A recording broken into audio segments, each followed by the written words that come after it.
what is morpheme? It's a minimal unit of meaning or grammatical function. The second point is, in other words, it's the smallest meaningful unit in the grammar of a language. We move on to the next. What is morpheme?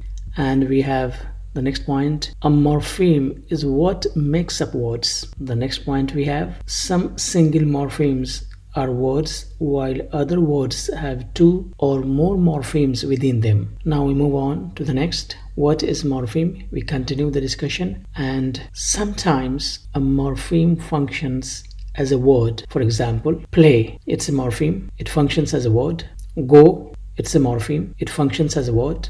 Likewise, book, move, and so on. What is morpheme? We continue the discussion. Sometimes words have two or more morphemes within them. For example, talk, it's one morpheme, s, another morpheme. Together we make the word talks. So here we say that sometimes words have two or more morphemes. Here we have two morphemes, talk and s, talks. Likewise, we have talk, again a separate morpheme, er, another morpheme, and we have the word talker.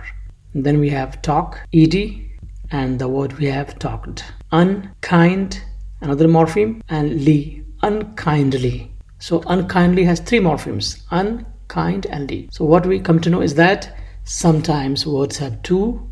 In such words like talks, talker, talked, we have two morphemes or more morphemes within them. Here we have more than two. Okay, now we move on to the next. What is morpheme?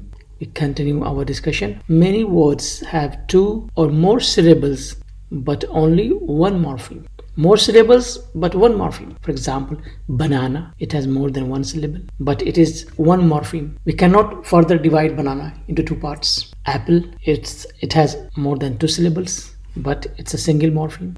Likewise, elephant, many syllables but one morpheme. Papaya, many syllables but one morpheme. So what we come to know is that some words, many words have two or more syllables but only one morpheme. We move on to the next. What is morpheme? We continue our discussion. On the other hand, many words have two morphemes but only one syllable. Two morphemes but one syllable. For example, look at cat, s, cats. What we say? Many words have two morphemes but one syllable. Cats have two morphemes, cat and s, but it's a one syllable, cats. We speak it at one go. Likewise, we have run, s, another morpheme, two morphemes but one syllable, runs. Bark, ed, two morphemes but one syllable, barked.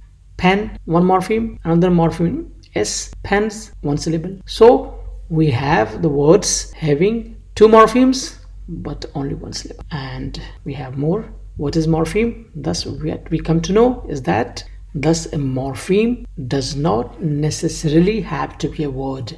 For example, the word cats has two morphemes. Cat is a morpheme and s is also a morpheme.